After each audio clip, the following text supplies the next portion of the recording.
दोस्तों, आज के वीडियो में हम बात करने वाले हैं भारत की पहली दलित मुख्यमंत्री और 4 बार उत्तर प्रदेश की मुखिया रही बहन कुमारी मायावती के बारे में। इस वीडियो में हम देखेंगे कैसे एक साधारण से परिवार की लड़की देश के सबसे बड़े सूबे की मुख्यमंत्री बनी।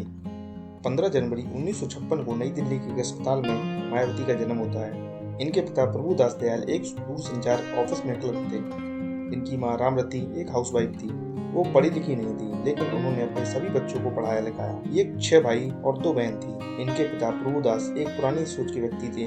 उन्होंने अपने लड़कों को अच्छे स्कूल में पढ़ने के लिए भेजा और मायावती को सरकारी स्कूल में। मायावती शुरू से ही पढ़ने में अच्छी थी। उन्होंने 1975 में दिल्ली यूनिवर्सिटी के कालिंदी कॉलेज से बीए किया। इसके बाद 1976 में मेरठ यूनिवर्सिटी से बीएड करने के बाद दिल्ली यूनिवर्सिटी से 1983 में एलएलबी किया।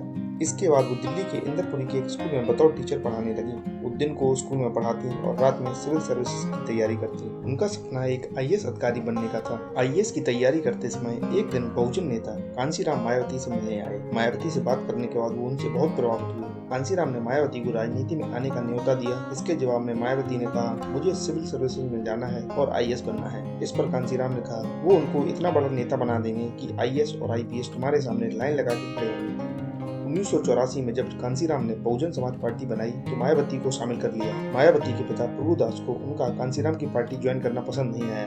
उन्होंने मायावती को रोका, लेकिन मायावती नहीं मानी। उन पे कांशीराम के विचारों का ऐसा असर हुआ कि वो अपना घर छोड़कर कांशीराम के साथ निकल पड़ी।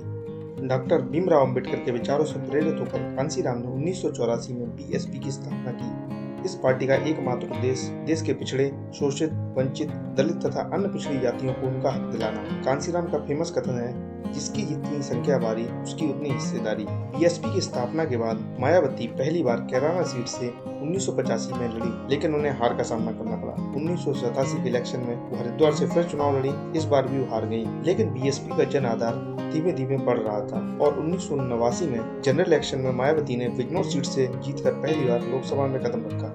निचले सदन में पिछड़ों और दलितों की आवाज बनकर मायावती पहली बार लोकसभा पहुंची। 1989 में हुई जनरल इलेक्शन में बीएसपी 3 सीट जीतने में कामयाब हुई। मायावती 1994 में पहली बार देश के उच्च सदन राज्यसभा में गयी। मायावती बीजेपी के सहयोग से पहली बार उत्तर प्रदेश की मुख्यमंत्री 3 जून 1995 को बनी, लेकिन ये कार्यकाल ज्यादा लंबा नहीं चला और 18 अक्टूबर 1995 को बीजेपी ने अपना सपोर्ट वापस ले लिया और बीएसपी की सरकार गिर गई।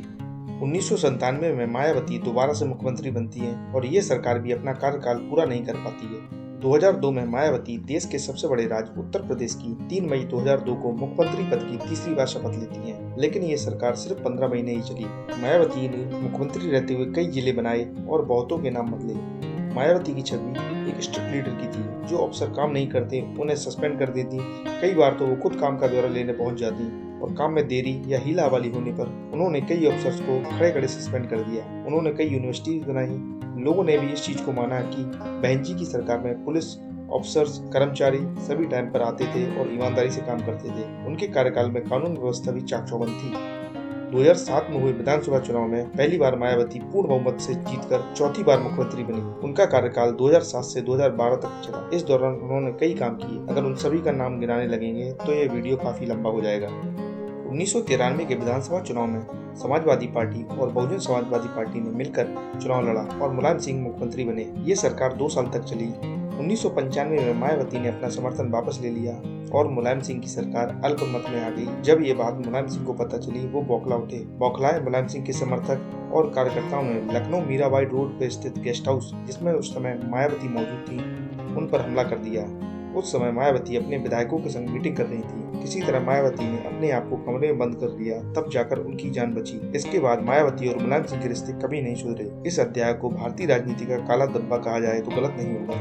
175 करोड़ की लागत से जीर्णोद्धार किए जा रहे ऐतिहासिक ताज कॉरिडोर में घोटाले की बात सामने आई, जिसके लिए सीबीआई ने मायावती से कई बार पूछताछ की। सुप्रीम कोर्ट भी इस मामले में मायावती को नोटिस भेज चुका है। 2007 में उत्तर प्रदेश के वर्तमान राज्यपाल ने इस केस को आगे चलाने की मंजूरी नहीं दी थी।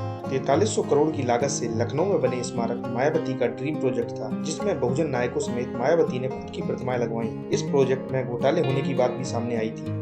लोकायुक्त के अनुसार प्रोजेक्ट की लागत में से 1/3 धन का दुरुपयोग किया गया। 1400 करोड़ के घोटाले में मायावती के करीबी रहे नसीमुद्दीन सिद्दीकी और बाबू सिंह कुशवाहा समेत 19 और लोगों पर मुकदमा दर्ज हुआ।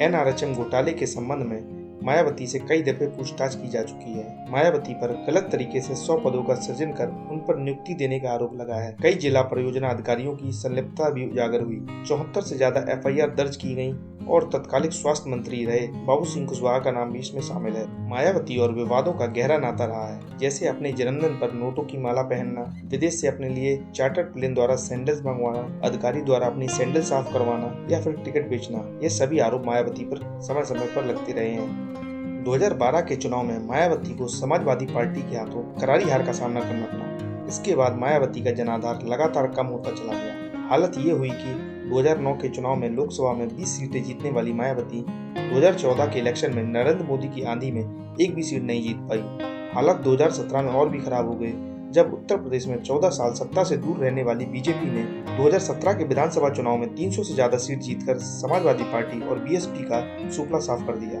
हालांकि 2019 के जनरल इलेक्शन में समाजवादी पार्टी और BSP साथ मिलकर चुनाव लड़े और BSP 10 सीट जीतने में कामयाब रही, लेकिन ये खुशी ज्यादा दिन नहीं चली और हाल ही में संपन्न हुए 2022 के विधानसभा चुनाव में एक बार फिर 35 साल का रिकॉर्ड तोड़ते हुए बीजेपी 270 से ज्यादा सीट जीतकर बैक टू बैक सत्ता पर काबिज हो गई और 4 बार सूबे की मुख्यमंत्री रही मायावती की पार्टी BSP मात्र एक सीट पर सिमट गई। और पॉलिटिकल विद्वानों की माने तो मायावती अपने राजनीतिक सफर के अंत पर हैं। तो ये थी कहानी भारत की पहली दलित महिला मुख्यमंत्री की। वीडियो पसंद आया तो लाइक करें और चैनल को सब्सक्राइब कर लें। मिलते हैं अगले वीडियो में, तब तक के लिए धन्यवाद। जय हिंद।